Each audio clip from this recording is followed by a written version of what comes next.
नमस्कार, news India पर खास प्रस्तुति देख रहे हैं आप। मैं हूं आपके साथ पूजा मोहन पांडे। मिडिल ईस्ट में लगातार घमासान जारी है और अब आशंका इस बात की कि ये जंग की जो आंच है वो और राष्ट्रों तक पहुंच सकती है। इस बीच आपको बड़ी खबर, अहम जानकारी दे रहे हैं। इजराइल हमास जंग में मौत का आंकड़ा बढ़ गया है। अब तक 4700 से ज्यादा लोगों ने अपनी जान गंवा दी है। इजराइल में मरने वालों का आंकड़ा 1400 के पार पहुंच गया है। गाजा पट्टी में 3300 से ज्यादा लोगों ने अपनी जान गंवाई है। हमले में 31 अमेरिका के नागरिकों की भी मौत हुई है। 7 दशक के इतिहास में सबसे भयावह हालात हैं।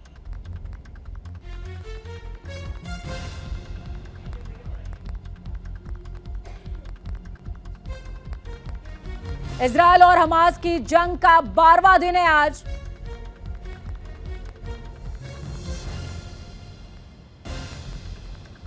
इजराइल ने रॉकेट अटैक से किनारा किया है। इजराइल और हमास की जंग का 12वां दिन है आज।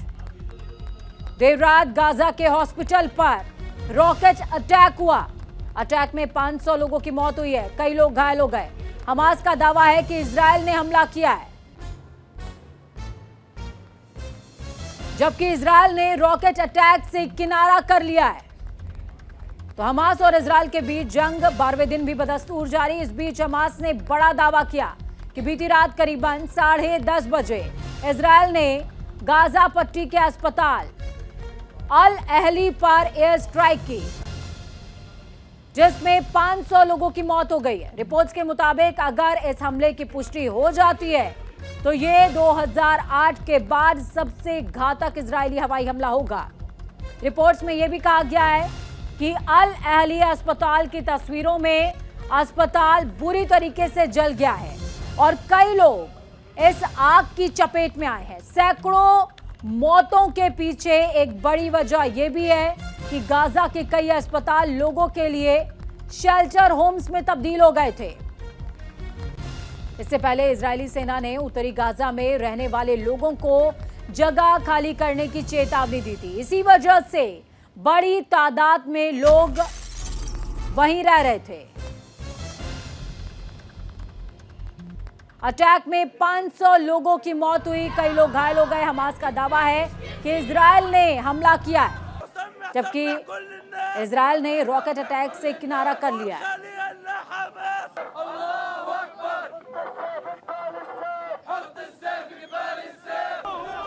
अगर इस हमले की पुष्टि हो जाती है तो 2008 के बाद सबसे घातक इजरायली हमला इसको बताया जा रहा है।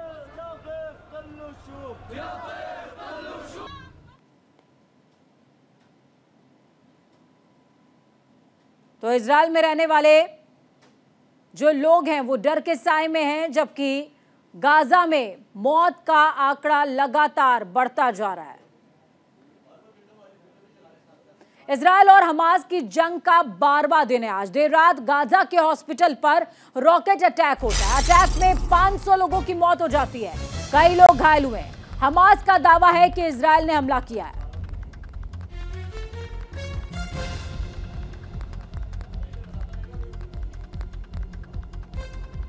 इजराइल ने रॉकेट अटैक से किनारा किया है। हमास और इजराइल के बीच जंग 12वें दिन भी जारी है। इस बीच हमास ने बड़ा दावा किया। करीबन 10:30 बजे इजराइल ने गाजा पट्टी के अस्पताल अल अहली पर एयर स्ट्राइक की थी, जिसमें 500 लोगों की मौत हो गई है। रिपोर्ट्स के अकॉर्डिंग अगर इस हमले की पुष्टि हो जाती है, यानी कि यह हमला सही पाया जाता है, तो 2008 के बाद सबसे घातक इजरायली हमला इसको माना जा रहा है। सबसे घातक इजरायली हवाई हमला होगा ये। रिपोर्ट में यह भी कहा गया है कि अल अहली अस्पताल की तस्वीरों में अस्पताल बुरी तरीके से जल गए हैं, कई लोग आग की चपेट में आए हैं। सैकड़ों मौतों के पीछे एक बड़ी वजह यह भी है कि गाजा के कई अस्पताल लोगों के लिए शेल्टर होम्स बने हुए थे और इजराइल की सेना ने उत्तरी गाजा में रहने वाले लोगों को जगह खाली करने की पहले ही चेतावनी दी थी। इसी वजह से इस तादाद में विस्थापन देखा गया। लोग बड़ी संख्या में विस्थापित हुए। इसी बीच इजरायली शहर तेल अवीव और अश्कलोन में ने सायरन की आवाजें सुनाई दी थी। हमास ने इस पर रॉकेट दागे हैं। गौरतलब यह भी है कि गाजा पट्टी के संगठन हमास ने 7 अक्टूबर को दक्षिणी इजराइल पर घातक हमला बोला, जिसके बाद जंग का आगाज होता है और आज जंग 12वें दिन में प्रवेश कर गई है। दोनों पक्षों के बीच जंग शुरू हो गई है और आज 12वां दिन है। दोनों तरफ से अगर कुल मिलाकर के मरने वालों के आंकड़े की बात की जाए तो 4700 लोगों ने अपनी जान गंवाई है और इसके अलावा कई लोग ऐसे हैं जो घायल हैं। अब ये समझिए कि उत्तरी गाजा क्षेत्र में लगातार इजराइल की तरफ से कहा गया था कि आप इस क्षेत्र को खाली कर दीजिए, लेकिन गाजा क्षेत्र को खाली नहीं किया गया, जबकि कई लोगों को इवैक्यूएट करके अलग जगहों पे शिफ्ट किया गया और जिन जगहों पर शिफ्ट किया गया शरण की स्थल बनाया। चलिए, हमारे साथ कुछ मेहमान चर्चा के लिए मौजूद हैं। Retired lieutenant colonel JS Suri हमारे साथ में हैं, जो कि रक्षा विशेषज्ञ हैं। उसके अलावा प्रोफेसर किरोड़ी सिंह हमारे साथ में हैं, जो कि विदेश मामलों के जानकार हैं। रामेश नकवी संवाददाता सहयोगी हमारे साथ में न्यूज रूम से लाइव जुड़ेंगे। सबसे पहले मैं रुख करूंगी प्रोफेसर किरोड़ी सिंह का। Retired lieutenant general colonel JS Suri भी हमारे साथ में जुड़े हुए हैं, उनका भी हम रुख करेंगे। सर, मैं आपसे समझना चाहूंगी, जिस तरीके से रुख लगातार 12वें दिन देखने को मिल रहा है, सबसे पहले आप सभी का बहुत स्वागत है। जिस तरीके का रुख इजराइल का देखने को मिल रहा है, इजराइल, हमास का कहना है कि हमला इजराइल ने किया था, दूसरी तरफ इजराइल कह रहा है कि हम पर आरोप लगाया जा रहा है, जबकि हमास का मिसफायर था ये। सोडी साहब, आपसे सवाल। पूजा, आपने जो विस्तार से बताया कि युद्ध कितना भयंकर बनता जा रहा है जी। 10-12 दिन में लगभग 5000 के करीब, जो आपने बताया 4700 के करीब लोग मर गए हैं। इसमें ज्यादा लोग हैं वो सिविलियन हैं। तो ये यूक्रेन के संकट से भी बड़ा संकट लग रहा है, मानवीय संकट। जो युद्ध में मर रहे हैं वो तो मर रहे हैं, लोग भूख और प्यास से मर रहे हैं, बीमारियों से मर रहे हैं, कोई दवाइयों की व्यवस्था नहीं है। इसके लिए मानवीय सेवा का कोई कॉरिडोर भी नहीं बन पा रहा है। इजिप्ट में मदद के लिए जो सामान है वो पड़ा है, लेकिन किस तरह से भेजा जाए। संयुक्त राष्ट्र संघ असहाय है और ऐसी स्थिति में ये युद्ध की लपट है, ये पूरे मिडिल ईस्ट या मेना रीजन जिसको हम कहते हैं, middle east and north Africa में फैलता नजर आ रहा है। क्योंकि इससे ऐसे हालात बन रहे हैं कि इजराइल मानने को तैयार नहीं है, हमास भी मानने को तैयार नहीं है। लेबनान हिजबुल्लाह की वजह से ऑलरेडी इन्वॉल्व हो चुका है। सीरिया को इजराइल ने मान लिया कि वो युद्ध में इन्वॉल्व है। और जो दूसरे अरब कंट्री हैं, ईरान और सर आपका रुख मैं करती हूँ, मैं सोडी साहब के पास जाऊंगी, क्योंकि जिस तरीके की ये घटना हुई, अस्पताल पर अटैक किया गया, 500 लोगों ने अपनी जान गंवाई।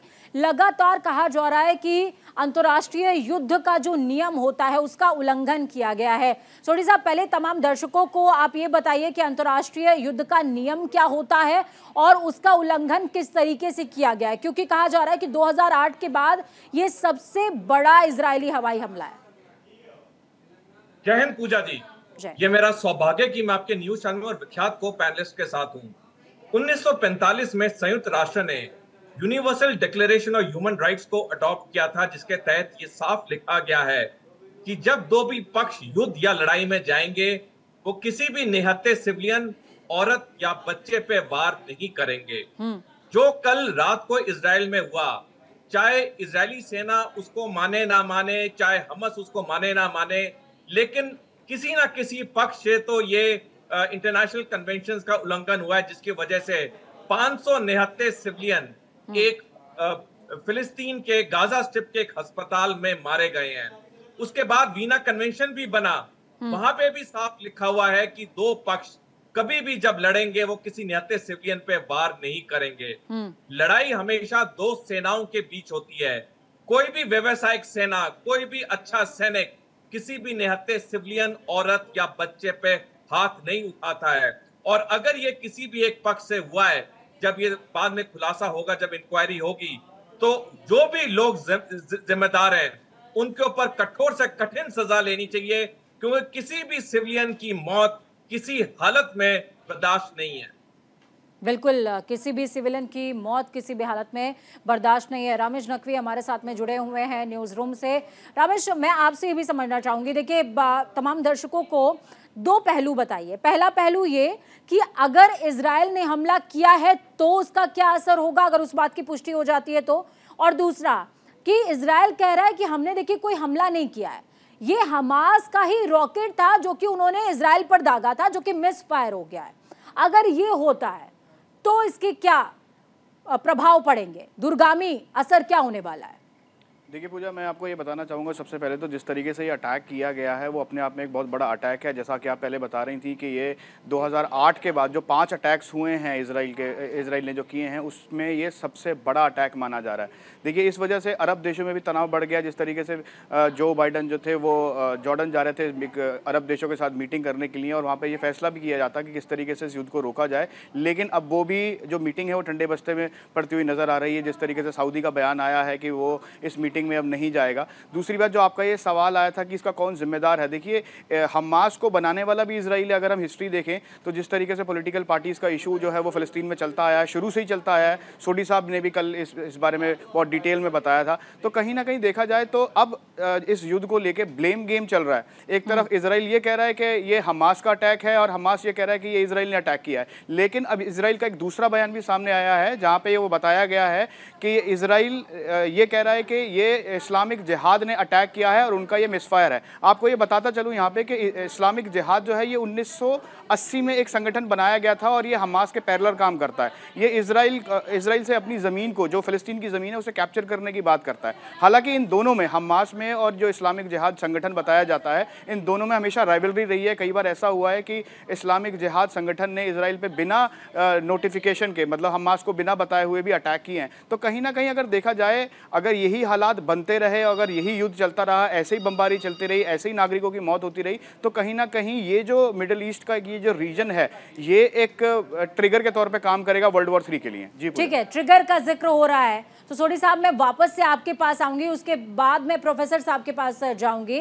सर, जिस तरीके से हमास जिस तरह के हथियारों का इस्तेमाल कर रहा है, ठीक वैसे ही हथियार, सूत्रों के हवाले से जिस तरह की खबरें सामने आ रही हैं, ठीक वैसे ही हथियार यूक्रेन इस्तेमाल कर रहा है और यूक्रेन को सपोर्ट कर रहा है अमेरिका।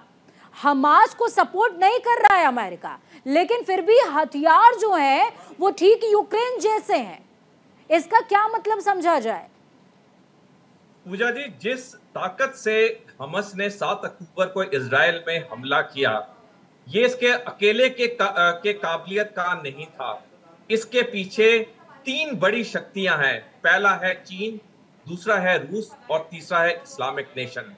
कुछ दशक पहले जब इजराइल ने कई इस्लामिक देशों के साथ लड़ाई की और हर जंग जीता, तब इस्लामिक देशों की आर्थिक और सैनिक हालत बहुत खराब थी। लेकिन पिछले 1-2 दशक में इस्लामिक देशों के पास बेशुमार पैसा भी आ चुका है, सैनिक शक्ति भी आ चुकी है। ये जो हथियार कई जो मिले हैं हमास के मरे हुए आतंकवादियों से, इनमें ये मेड इन यूएसए भी हैं, मेड इन चाइना भी हैं। क्योंकि मैं आपको बताना चाहूंगा कि दुनिया के कई इलाकों में, खास करके चीन के सदर्न बॉर्डर पे बहुत बड़ी बड़ी मार्केट्स हैं जहां पे दुनिया में किसी भी कोने में बना हुआ हथियार आराम से मिल जाता है। और ये जो हथियार और पैसा हमास। ठीक है सर, मैं 2 मिनट के लिए आपको यहाँ पर रोकूंगी क्योंकि बीच में बड़ी खबर अहम जानकारी सामने आ गई है। आज इजराइल जाएंगे अमेरिका के राष्ट्रपति जो बाइडन। नेतन्याहू के बुलावे पर बाइडन पहुंच रहे हैं इजराइल। जंग को खत्म करने की पहल करेंगे बाइडन। अमेरिकी राष्ट्रपति जो बाइडन पहुंच रहे हैं इजराइल और हमास की जंग अभी भी जारी है। और इस बीच अमेरिका के राष्ट्रपति जो बाइडन आज इजराइल के दौरे पर जा रहे हैं। बाइडन की यात्रा अमेरिका के करीबी मिडिल ईस्ट सहयोगी के साथ उसकी एकजुटता को दिखाने और जंग को रोकने में मदद करने के लिए बनाई गई है। वहीं अमेरिका के secretary of state Antony Blinken ने तेल अवीव में कहा कि बाइडन इजराइल क्षेत्र और दुनिया के लिए एक बहुत जरूरी मौके पर इजराइल पहुंच रहे हैं। इजराइल के प्रधानमंत्री बेंजामिन नेतन्याहू ने बाइडन को आने के लिए आमंत्रित किया था।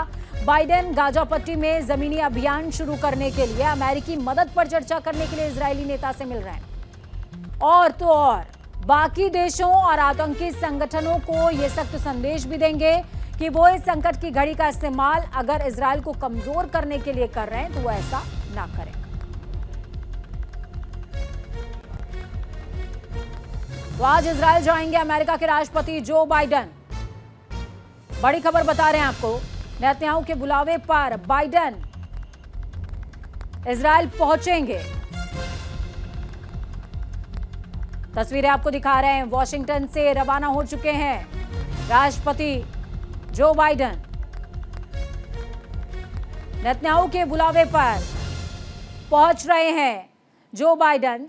सर मैं आपसे समझूंगी, प्रोफेसर किरोड़ी जी हमारे साथ में जुड़े हुए हैं। सर मैं आपसे समझूंगी, अमेरिका के इजराइल पहुंचने के क्या मायने हैं और क्या ये करेक्ट टाइम है या अमेरिका बहुत ज्यादा प्रेशर में है, और अगर प्रेशर में है तो क्या वजह है? देखिए पूजा जी, जैसा सोडी जी ने कहा कि अमेरिका के हथियार भी हमास के पास मिले हैं, तो एक तरफ तो अमेरिका राजनीतिक दृष्टि से प्रयास करता लग रहा है कि वो कुछ समझौते की तरफ जाना चाहता है। दूसरी तरफ अमेरिका में हम उसको मिलिट्री इंडस्ट्रियल कॉम्प्लेक्स कहते हैं, अमेरिका सबसे ज्यादा हथियार सप्लाई करता है दुनिया में, तो अमेरिका की जो वेपन इंडस्ट्री है उसका हित जुड़ा हुआ है दुनिया में सब जगह, केवल इसमें नहीं। दूसरा यह है कि बाइडेन का इजराइल जाना कोई सीज फायर नहीं हो सकता, पीस तो बहुत दूर की बात। प्रॉब्लम को क्रिएट किया जाता है, फिर उस प्रॉब्लम को रिजॉल्व करने का ढोंग किया जाता है। क्या अमेरिका के स्टैंड को ठीक उस तरीके से समझा जाए क्या? देखिए पूजा जी, एग्जैक्टली हम इसको फिल्म इंडस्ट्री की तरह तो नहीं समझ सकते, लेकिन हर देश का भू राजनीतिक और सामरिक हित होता है, और मिडिल ईस्ट में रशिया और चाइना का प्रभाव बहुत ज्यादा बढ़ रहा है।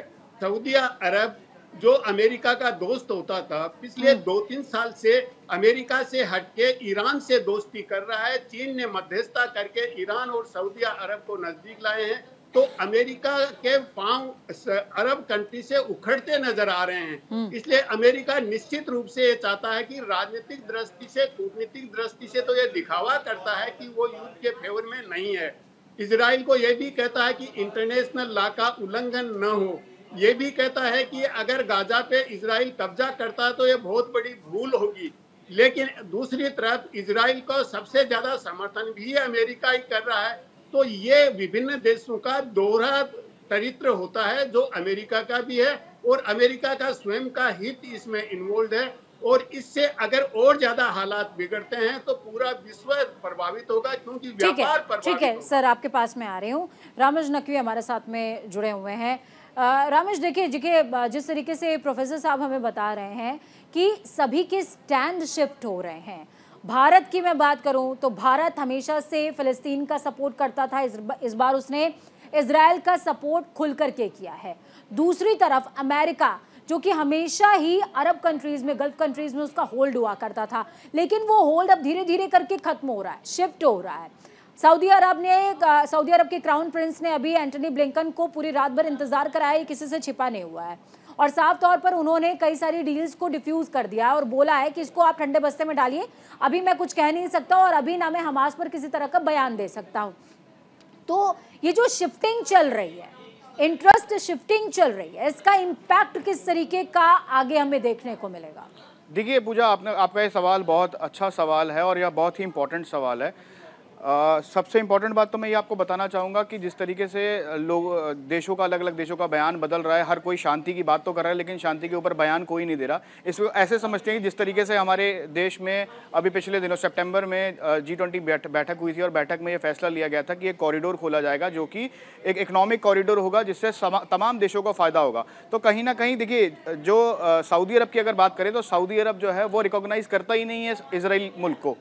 तो अब अमेरिका ये चाहता है कि अगर ये कॉरिडोर बनता है, क्योंकि बैठक में ये पारित किया गया था कि इस कॉरिडोर को बनाया जाएगा ताकि आयात और निर्यात ईजी तौर पे किया जा सके, और अब सऊदी जो है वो इसके खिलाफ हो गया। जैसे कि अभी प्रोफेसर साहब ने और सोडी साहब ने जिक्र किया था कि चाइना जो है वो ईरान के साथ उसके संबंध अच्छे किए हैं, तो ईरान ने सबसे पहले इसकी मुखालिफत की थी, इसके अगेंस्ट बोला था कि अगर आप ये कॉरिडोर खोलते हैं तो इससे सबसे ज़्यादा नुकसान जो है वो मिडिल ईस्ट को होगा, क्योंकि मिडिल ईस्ट की जो घटनाएं हैं, जो हमले हैं, जो आतंकवाद यहाँ पे ऑलरेडी मौजूद है, उनको मद्देनजर रखते हुए ये जो फैसला है ये कहीं भी परवान नहीं चढ़ेगा। तो इसी वजह से अमेरिका के जो प्रेसिडेंट हैं और अमेरिका अमेरिका के जो डिफेंस मिनिस्टर है एंटी ब्लिंकन, उन्होंने सऊदी का दौरा किया और इसी मुद्दे पे बात करने के लिए कि किसी तरीके से ये कॉरिडोर को सफल बनाया जाए। और ये जो है अब ये ठंडे बस्ते में पड़ता हुआ नजर आ रहा है, क्योंकि जिस तरीके से ये अटैक किया गया है, जिस तरीके से ये आम नागरिकों को पहले से ही हॉस्टेज बनाया गया था। तो उससे लौटेंगे। इस बीच तमाम दर्शकों को बता दें, हमारे साथ एक और मेहमान जुड़ गए हैं,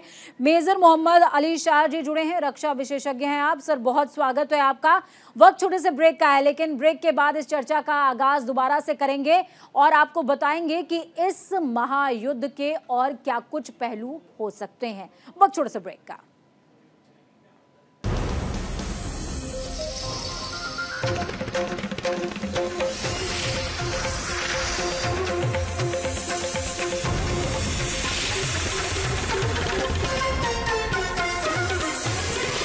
ब्रेक के बाद एक बार फिर से आप सभी का स्वागत है। बड़ी खबर, अहम जानकारी आपको दे रहे हैं। गाजा के अस्पताल पर हमले का विरोध शुरू हो चुका है। फिलिस्तीन में पुलिस कर्मियों से भिड़ गए हैं लोग।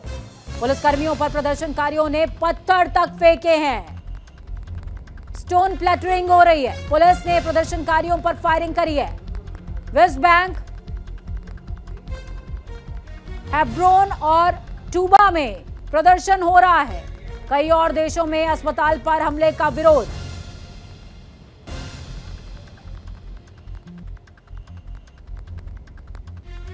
कई देशों में गाजा के अस्पताल पर हमले का विरोध शुरू हो गया है। तो लगातार आपको बताया कि हमारे साथ में तमाम मेहमान जुड़े हुए हैं। एक बार फिर से तमाम मेहमानों का रुख करेंगे। तो पुलिस ने प्रदर्शनकारियों पर फायरिंग तक करी है। बड़ी खबर आपको बता रहे हैं। और सिर्फ ऐसा नहीं है कि इन तमाम क्षेत्रों में विरोध हो रहा है, बल्कि कई ऐसे देश हैं जहां पर विरोध प्रदर्शन देखने को मिल रहा है। ब्रेक पर जाने से पहले आपको बताया था कि हमारे साथ में 4 अहम मेहमान जुड़े हुए हैं। एक मेहमान ऐड ऑन हुए हैं, मेजर मोहम्मद अली शाह जी। इनका ही रुख मैं सबसे पहले करूंगी। सर, जिस तरीके से विरोध प्रदर्शन शुरू हो गया है पूरे मामले में, आप तमाम दर्शकों को ये बताइए कि 250 से ज्यादा बंधक हैं इस समय हमास के पास, जो एक टेररिस्ट ऑर्गेनाइजेशन है, आतंकवादी संगठन है, जो कि बैंड है। और हमास ने जो किया उसकी दुनिया में जितनी निंदा की जाए उतनी कम होगी। और एक हैवान, एक दरिंदा भी शर्माएगा हमास का नाम लेने से। अब आप देखिए, इजराइल को पूरा हक बनता था कि वो जवाबी कार्रवाई करे, क्योंकि उनके ऊपर एक सरप्राइज अटैक हुआ था। लेकिन इस बात का ध्यान रहे कि इसमें कोई भी मासूम बच्चे, महिलाएं, बुजुर्ग न मारे जाएं, जो कि हो रहा है। अब लोग प्रदर्शन भी कर रहे हैं कि उनके अस्पताल पे अटैक हुआ। देखिए, जब हवा से बम गिराए जाएंगे और जब उस एंगल से बम गिरेंगे तो वो देख के नहीं गिरेंगे बम कि ये मिलिट्री एस्टैब्लिशमेंट है, ये टेररिस्ट एस्टैब्लिशमेंट है, कैंप है, या ये अस्पताल है। तो ये उस टाइम पे कैजुअलिटी बहुत भीषण होंगी, ये बात मालूम थी। अब आप देखिए, लोग प्रदर्शन कर रहे हैं। अब आप देखिए, यही बात पिछले 100 साल से होता आ रहा है। Right from late 19th century से लेके मिड 20th सेंचुरी से लेके 1917 से लेके 1947, 49 से 1967, जब 6 दिन का वॉर देखा गया, भीषण युद्ध था वो। 1979 में यूएन ने भी कोशिश करी आके, बहुत बार अन्य देशों ने कोशिश करी। 2000 में यासिर अराफत, जो कि पीएलओ के चीफ थे, उन्होंने इजराइल से, मगर ये बातें आगे बढ़ नहीं पाई आगे। इसके बाद 2007 के बाद जब ये गाजा पट्टी में इलेक्शन हुए और हमास ने बोला कि भाई हम यहाँ पे आते हैं, सरकार फॉर्म करते हैं, उसके बाद से कोई ऐसी डेवलपमेंट नहीं हुई है कि कोई शांति आ सके। अब आप देखिए, ये खतरा है। लोग बहुत से विशेषज्ञ बोलेंगे कि नहीं ये विश्व युद्ध में तब्दील नहीं होएगा। कोई बोलेगा हो सकता है ऐसा भी। देखिए, भविष्य का कुछ पता नहीं, हमको अगले पल का पता नहीं, आगे हमारे साथ नॉर्मल स्थिति में क्या होने वाला है। यहाँ पे तो युद्ध का मैदान है। अब पिछले साल भी जब फरवरी में जब रूस और यूक्रेन युद्ध शुरू हुआ था, तो बहुत लोग अनुमान लगा रहे थे क्या ये विश्व युद्ध की तरफ जाएगा। लेकिन मगर बहुत ही अनुमान ऐसा लगा था, लेकिन ऐसा कुछ हुआ नहीं। और मैं उम्मीद करता हूँ, आशा करता हूँ, आई होप ऐसा ना हो। लेकिन कुछ कहा नहीं जा सकता, इसमें दुनिया पड़ रही है। अमेरिका में भी एक हफ्ते पहले प्रदर्शन हुए थे जहां पे हाथापाई हो गई थी। अरे कोई क्रिकेट मैच थोड़ी है कि इजराइल फिलिस्तीन की चेयरिंग पार्टी होगी। इंसानियत का साथ देना चाहिए, मानवता का साथ देना चाहिए। बच्चे देखिए, हम भी फौज में रह चुके हैं। हमने तो हम प्रोफेशनल किलर थोड़ी है। हमारा काम था हमारे मुल्क की रखवाली करना, और अगर जरूरत पड़े हम ही अपनी जान देने को निछावर करने को तैयार है, बिल्कुल हंसते हंसते। लेकिन हमने कभी भी किसी भी सिविलियन के साथ, मासूम के साथ बर्बरता नहीं करी। बर्बरता का जवाब बर्बरता नहीं होता है। अब आप देखिए, हमने 71 में हिंदुस्तान ने पाकिस्तान से 93,000 प्रिजनर ऑफ वॉर लिए थे। इनको सबको जिनेवा कन्वेंशन के समेत को मद्देनजर रखते हुए हमने सबको इज्जत से वापस लौटाया अपने मुल्क में।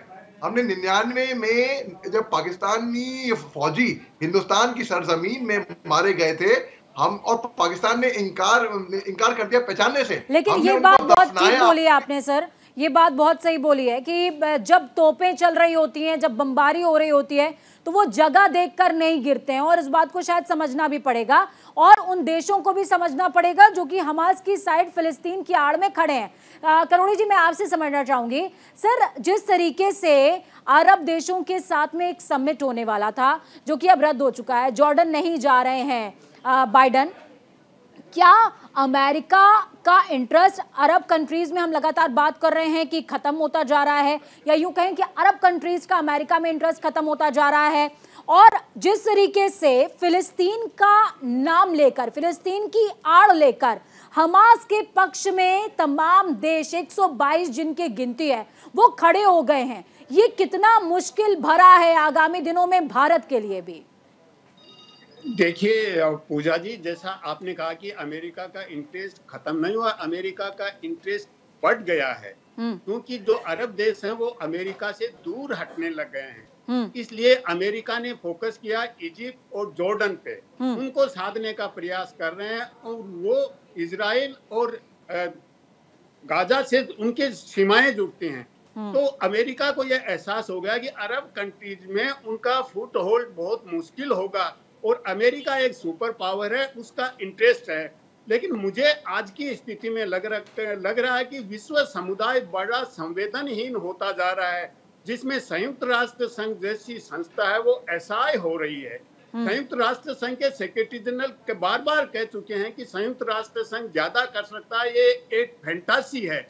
तो अगर अमेरिका या जो महान शक्तियां हैं, बड़े पद शक्तियां हैं, वो वास्तव में संवेदनशील हैं, तो संयुक्त राष्ट्र संघ को मजबूत करके उसके तहत कोई कार्यवाही क्यों नहीं करते हैं? क्योंकि उनका स्वयं का हित इससे पूरा नहीं होता है।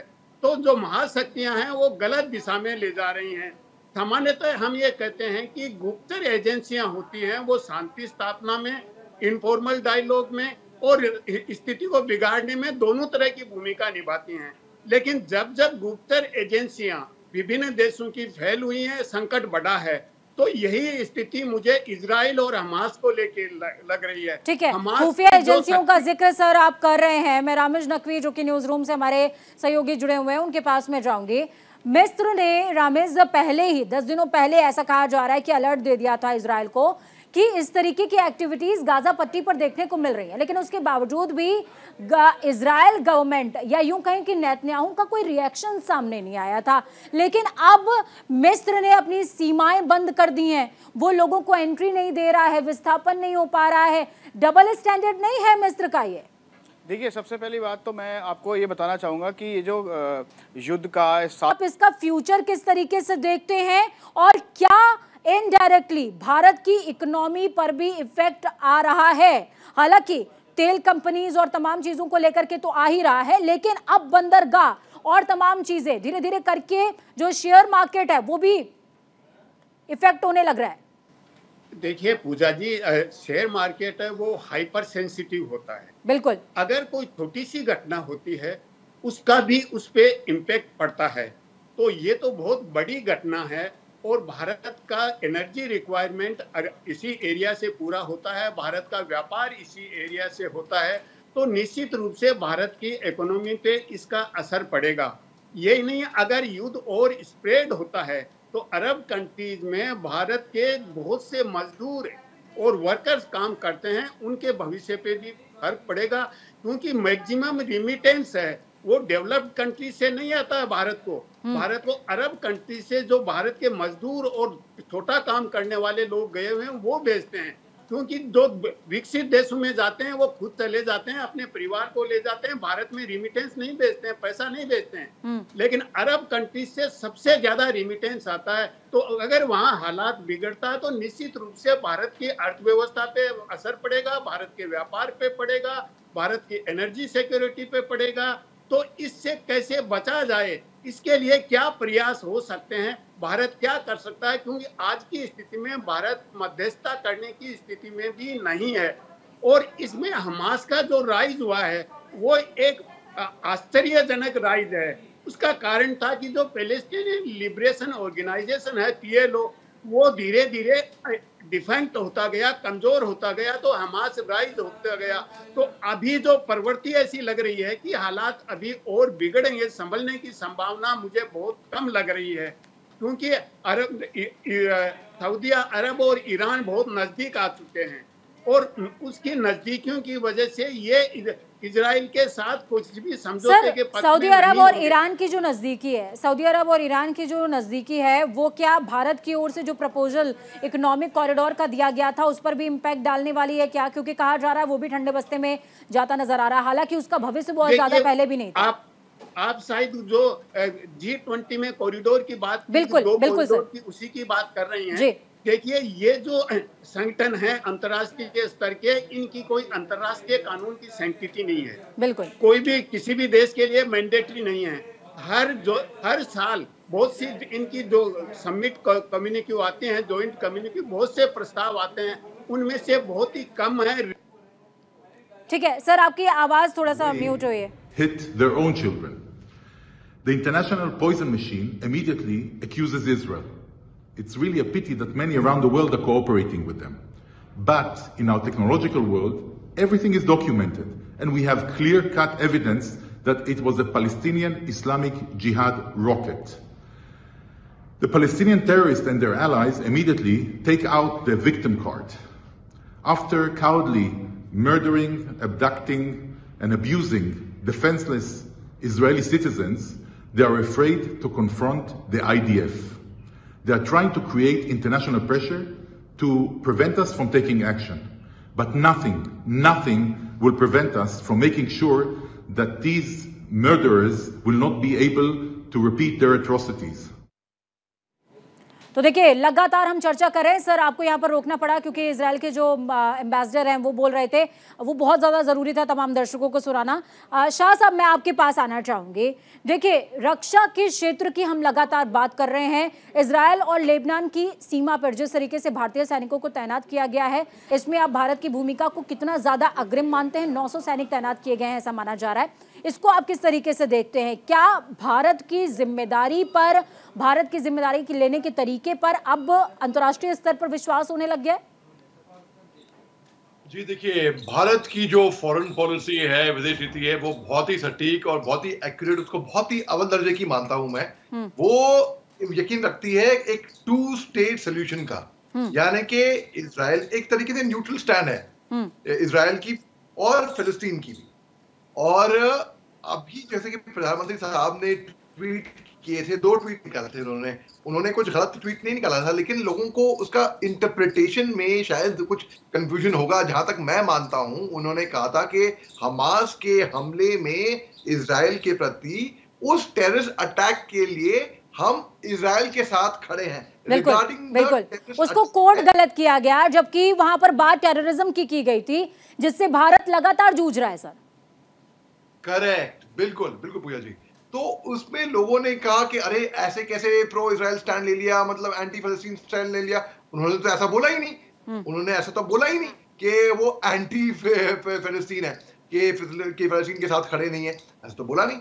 और बल्कि आप देखिए, जिस दिन ये कंफ्यूजन पैदा हुआ उस दिन शाम को MEA ने भी स्टेटमेंट जारी किया ANI के थ्रू, ये बोल के कि हमारा स्टैंड अटल है, जो हमारा स्टैंड था, हमारा कंसिस्टेंट रहा है स्टैंड, हम वही 2 स्टेट सोल्यूशन में यकीन रखते हैं। तो हिंदुस्तान, अब आप जो 200 सैनिक की बात कर रही हैं, देखिए हिंदुस्तान जो है वो time to time peace keeping forces भीतर रहता है, UN के साथ भी, हमारे पीस कीपर हर जगह पे हैं। और हिंदुस्तान एक शांतिपूर्वक देश है। हिंदुस्तान हमेशा ये चाहता है कि शांति बनी रहे, कहीं पे भी कहीं भी अन्य देशों में नाम नहीं लूंगा, लेकिन कई देश हैं जिन्होंने आग में घी डालने का काम किया है। क्यों? क्योंकि इनमें उनके वेस्टेड इंटरेस्ट थे। वो चाहते थे कि भाई हथियार का बिजनेस, ये उनका फायदा इसमें होता कि अगर आग लगती रहे कोई बात नहीं। हिंदुस्तान ने हमेशा शांति की बात सर, आप नाम नहीं ले रहे, लेकिन चाइना और अमेरिका इसमें एक्सपर्ट है, वो किसी से छिपा नहीं हुआ है। मैं रामेश जी के पास जाऊंगी। रामेश जी, देखिए समय बहुत कम है, तमाम दर्शकों को ये बताइए, देखिए जिस तरीके से हम आज भारत के स्टैंड की बात कर रहे हैं, क्या इस युद्ध के बाद जिस तरीके की भारत की भूमिका निकल करके सामने आई है कि हम आतंकवाद के विरोध में खड़े हैं, और आतंकवाद से सिर्फ भारत नहीं जूझ रहा है, बल्कि और भी राष्ट्र हैं जो आतंकवाद की जद में है, लेकिन इजराइल की तरफ से अगर इस हमले की पुष्टि हो जाती है तो क्या भारत के स्टैंड पर भी इम्पैक्ट आएगा क्या? देखिए, जिस तरीके से अभी अली सर बता रहे थे कि ये भारत की तरफ से जो सैनिक वहाँ पे तैनात किए गए हैं, वो आपको मैं पहले बता दूं जिसका जिक्र कल सोडी साहब ने भी किया था कि ये यूएन के थ्रू वहाँ पे सैनिक जो है, भारतीय सैनिक, वो तैनात किए गए हैं। शुरू से ही अगर भारत की स्टैंड की बात की जाए तो भारत का स्टैंड हमेशा से ही फ़िलिस्तीन के साथ रहा है। अगर हम 1947 की बात करें, और हमारा गांधीवादी देश है, तो हम हिंसा के हमेशा से खिलाफ रहे हैं। हम ये नहीं कहते हैं कि हमास ने सही किया है, या हम ये नहीं कहते हैं कि इजराइल ने सही किया है। ये जो जंग है, हम 3-4 दिन से, जब से हमारी ये डिस्कशन चल रही है, हम यही बताना चाह रहे हैं अपने तमाम दर्शकों को कि ये जो जंग है, ये इसमें आम नागरिक पिस रहा है, इसका सॉल्यूशन होना चाहिए। और यही भारत की मंशा भी है कि जिस तरीके से लोगों को बेघर किया जा रहा है, लोगों को मारा जा रहा है, लोगों के घर तबाह किए जा रहे हैं, ये इसके खिलाफ भारत एक अहम भूमिका निभाता है और निभाता रहेगा। और भारत हमेशा से यही चाह रहा है कि इस जंग को किसी न किसी तरीके से, शांतिपूर्वक तरीके से इसको रोका जाए। चलिए, आप तमाम मेहमानों का बहुत शुक्रिया हमारे साथ जुड़ने के लिए, इस चर्चा को बेहद खास और अहम बनाने के लिए। लगातार हम आपको बता रहे हैं कि किस तरीके से मिडिल ईस्ट में जंग का दौर देखने को मिल रहा है, और भारत लगातार सिर्फ यही कह रहा है, हम शांति चाहते हैं। और सिर्फ भारत में नहीं, बल्कि संपूर्ण विश्व में G20 का हमने जो मूल रखा था वो भी रखा था, वसुधैव कुटुंबकम। और इसी के साथ सिर्फ एक मंत्र है कि बुरा जो देखन मैं चला, बुरा न मिलया कोई, जो मन खोजा अपना, मुझसे बुरा ना कोई। तो दूसरों में कमियां ढूंढने से अच्छा कि हम अपनी खुद की कमियों को सुधार करें, देखें, समझें और विचार करें। लेकिन अगर इजराइल की तरफ से यह हमला अस्पताल पर किया गया है तो वाकई निंदनीय हमला है, लेकिन हमास की तरफ से अगर यह आरोप लगाया जा रहा है तो वैश्विक स्तर पर इसकी पुष्टि होनी चाहिए। वक्त छोटे से ब्रेक के उस पार खबरों का सफर लगातार जारी रहेगा। बने रहे न्यूज इंडिया के साथ, क्योंकि हम है राष्ट्र की आवाज।